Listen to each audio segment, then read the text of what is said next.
Welcome বন্ধুরা, আমরা আবার চলে এসেছি মডার্ন ইন্ডিয়া পার্ট 2 নিয়ে। লেখা হয়নি, এটা পার্ট 2। তোমরা যারা পার্ট 1টা দেখোনি, ওখানে 1857 থেকে 1920-র মধ্যে যত ইম্পর্টেন্ট সব ঘটনা সব লেখা আছে।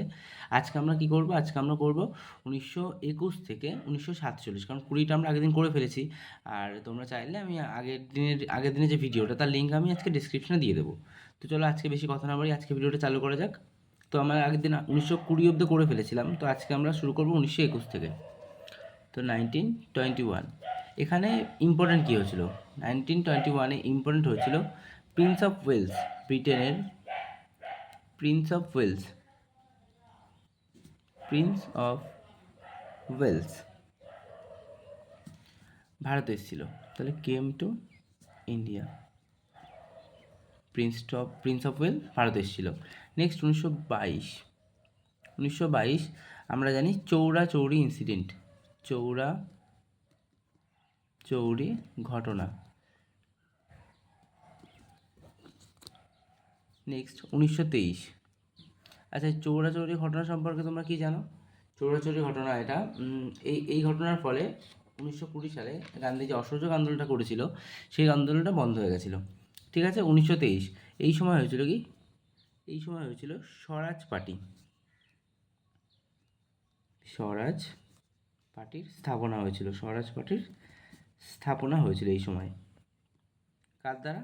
এটা হয়েছিল দুজন, মতিলাল নেহেরু আর একজন ছিলেন সিআর দাস।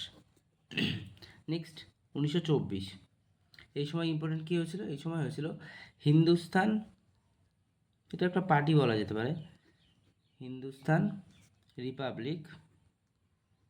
Republic association. কোথায় হয়েছিল এটা? কানপুরে তৈরি হয়েছিল।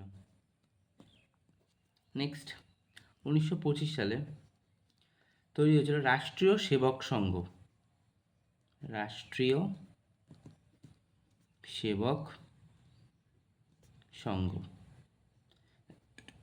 এগুলো থেকে ডিরেক্ট কোশ্চেন আসলে ওই রাষ্ট্রীয় সেবক সংঘ কত সালে তৈরি হয়েছে, বা স্বরাজ পার্টি কে স্থাপনা করেছিল। তো এখান থেকে তোমরা এক্সাম হলে অনেক কোশ্চেন হুবহু কমন পেয়ে যাবে। তো আমি তো সাজেস্ট করবো যে এগুলোকে ডিরেক্ট নোট আপ করে নিতে, তাহলে কি তোমাদেরই খুব সুবিধা হবে। নেক্সট হচ্ছে 1926 নওজোয়ান সভা।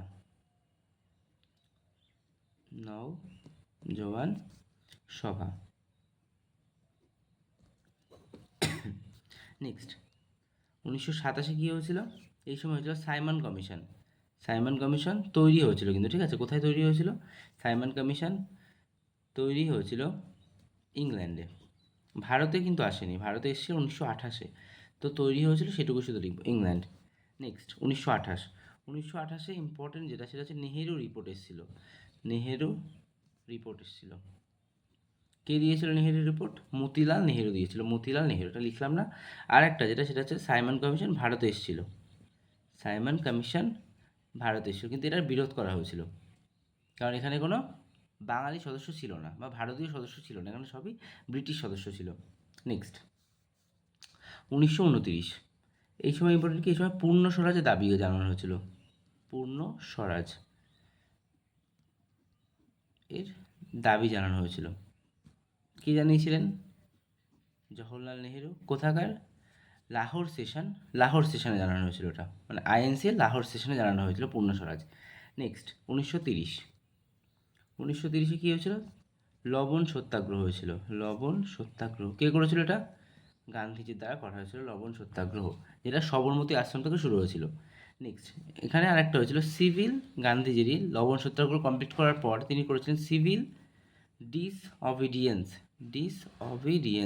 মানে আইন অমান্য আন্দোলন। ডিসঅবিডিয়েন্স মুভমেন্ট, বাংলায় আইন অমান্য আন্দোলন। ঠিক আছে। নেক্সট 1931 এই সময় একটা সন্ধি হয়েছিল, যেটাকে আমরা দিল্লি প্যাক্ট নামে জানি। দিল্লি প্যাক্ট কার মধ্যে হয়েছিল? দিল্লি প্যাক্ট দুজনের মধ্যে হয়েছিল, গান্ধীজি আর সেই সময় যে ভাইসরয় ছিলেন, মানে লর্ড আরউইন।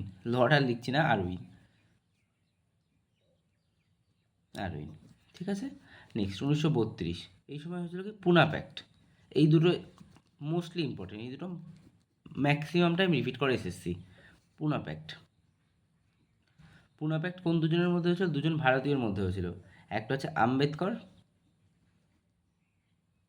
আম্বেদকর, আর একটা হচ্ছিল গান্ধীজির মধ্যে। ঠিক আছে। নেক্সট 1933,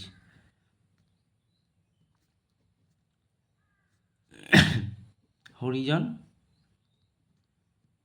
সেবক সংঘ, সংঘ কার দ্বারা? গান্ধীজি। নেক্সট 1935, 34-এ সেরকম কোনো ইম্পর্টেন্ট কিছু নেই, তো 1935 নেক্সট। এই সময় যেটা হয়েছিল সেটা হচ্ছে গভর্নমেন্ট অফ ইন্ডিয়া অ্যাক্ট এসেছিল। গভর্নমেন্ট অফ ইন্ডিয়া অ্যাক্ট, আমাদের যে সংবিধান তৈরি হয়েছে, সংবিধানের ম্যাক্সিমামটা কিন্তু গভর্নমেন্ট অফ ইন্ডিয়া অ্যাক্ট থেকে কপি পেস্ট করা হয়েছে, ম্যাক্সিমামটা। নেক্সট 1936, পাকিস্তান, এই ওয়ার্ডটা ফার্স্ট টাইম এসেছিল, পাকিস্তান ওয়ার্ডটা ফার্স্ট টাইম এসেছিল। আচ্ছা, এখানে তোমরা আর একটা অ্যাড করতে পারো 1935, যেখানে আরবিআই স্থাপন হয়েছিল। আরবিআই স্থাপন হয়েছিল কোথায়? কলকাতাতে। এটা তোমরা অ্যাড করে নিতে পারো এখানে।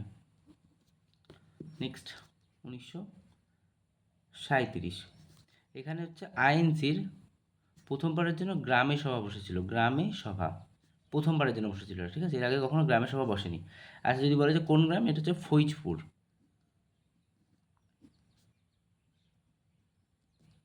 ঠিক আছে। নেক্সট, আচ্ছা এখানে আরেকটা করতে পারো যে আরবিআইয়ের যে হেডকোয়ার্টার, এটা এই সময় কলকাতা থেকে ট্রান্সফার কোথায় হয়েছিল? মুম্বাইতে। মুম্বাইতে ট্রান্সফার হয়েছিল। নেক্সট 1938, কী হয়েছিল? আইএনসির হরিপুর সভা, হরিপুর সম্মেলন। এখানে চেয়ারম্যান হয়েছিল এসসি বোস, সুভাষচন্দ্র বসু, প্রথমবারের জন্য এটাই সুভাষচন্দ্র বোস। তিনি আরেকবার হয়েছেন, সেটা আমরা পরেই লিখবো। 1939, রিসেন্ট যে কেপি এক্সাম হয়ে গেল 2022-এ, সেখানে এই কোশ্চেনটা এসেছিল, 1939-এর কোশ্চেনটা। কী এসেছিল? এই আইএনসির ত্রিপুরী, ত্রিপুরী অধিবেশন। এখানে চেয়ারম্যানকে নিযুক্ত হয়েছিলেন, এখানেও চেয়ারম্যান হয়েছিলেন এসসি বোস। কিন্তু এখানে আরেকটা মানুষের কথা মনে রাখতে হবে, যিনি ছিলেন পট্টভি, পট্টভি সীতারামাইয়া, সীতারামাইয়া।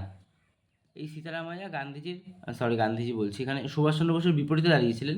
যিনি মানে যাকে আবার সাজেস্ট করেছিল, কে? গান্ধীজি সাজেস্ট করেছিল, যেটা তোমাকে দাঁড়াতে হবে বা তুমি আমার হয়ে, মানে আমার জায়গায় তুমি লড়বে, এরকম একটা বিষয়। কিন্তু সুভাষচন্দ্র বোস পট্টভি সীতারামাইয়াকে হারিয়ে দিয়েছিলেন, তো হারিয়ে তিনি নিজে চেয়ারম্যান হয়েছিলেন। তো নেক্সট 1940, মুক্তি দিবস হিসেবে পালন করা হয়, মুক্তি দিবস।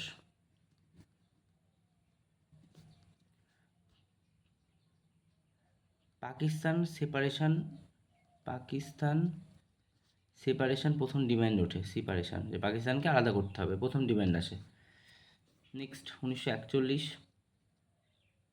41-এ তেমন কিছু নেই, তো দেখা দরকার। 1942টা দাও, ভারত ছাড়ো আন্দোলন, ভারত ছাড়ো আন্দোলন। এই আন্দোলনে গান্ধীজির একটা ফেমাস স্লোগান আছে যে করব না হয় মরব, ডু অর ডাই। তো লিখে নিতে পারো, do or die. Next 1942, 1942-44। Next, এই সময় কী এসেছিল? Wavell plan, Wavell plan. আরও একটা এসেছিল রাজা গোপালাচারী ফর্মুলা, রাজা। এগুলো সবই কিন্তু আমাদের সংবিধানকে নিয়েই মানে রিলেটেড, এগুলো সবই গোপালাচারী ফর্মুলা। নেক্সট 1945-এ সিমলা প্যাক্ট, যদি এটা ফেল করেছিল, সিমলা প্যাক্ট, তো ফেল, এটা কোনো কাজে আসেনি। নেক্সট 1946-এ কী এসেছিলো? ক্যাবিনেট মিশন ভারতে এসেছিলো, ক্যাবিনেট মিশন। এই ক্যাবিনেট মিশনের উদ্দেশ্য কী ছিল? ভারতের সংবিধান তৈরি করা। এদের জন্য মানে ক্যাবিনেট মিশনের মধ্যেই তিনজন এসেছিল, প্যাথিক লরেন্স, এভি আলেকজান্ডার আর স্টেফেট ক্রিপস। এর মধ্যে হেড ছিল কে? প্যাথিক লরেন্স, মানে এই তিনজনের মধ্যে হেড ছিল প্যাথিক লরেন্স। নেক্সট 1947, দুটো ডেট মনে রাখতে হবে, একটা হচ্ছে 14ই আগস্ট, পাকিস্তান স্বাধীনতা পায় আলাদা হয়ে। আর 15ই আগস্ট ভারত স্বাধীনতা পায়। তো আশা করি তোমাদের মডার্ন ইন্ডিয়া ক্লিয়ার। আগের একটা ভিডিওতে আমি পার্ট 1 করে দিয়েছি, যেখানে 1857 থেকে 1920 অব্দি আছে, আর এই ভিডিওতে আমি 1920 থেকে 1947 টোটালটা কভার করে দিলাম। তো এখান থেকে তোমরা এই পোর্শন থেকে কম করে প্রত্যেকটা এক্সামেই 2 নাম্বার বা 1 নাম্বার কমন পেয়ে যাবেই, হুবহু কমন পেয়ে যাবে। মানে কোশ্চেন অ্যাজ টু অ্যাজ লিখে দেবে ওখানে। আর এখানে এই সালগুলো থেকে ডিরেক্ট কোশ্চেন আসে। তো তোমরা চাইলে কন্টেন্টটা যদি ভালো লাগে ভিডিওটা লাইক করে দিও, কমেন্ট করে দিও, সাবস্ক্রাইব করে দিও, শেয়ার করে দিও নিজের বন্ধুদের কাছে। আর আমি পার্ট 1, যারা পার্ট 1 দেখোনি তাদের জন্য আমি পার্ট 1টা এই ভিডিও ডিসক্রিপশন বক্সে পিন করে দিচ্ছি। তো তোমরা কাইন্ডলি দেখে নিও, আর ভিডিওটা ভালো লাগলে ওটাও শেয়ার করে দিও। তো আজকের জন্য বাই, দেখা হবে অন্য কোনো ভিডিওতে।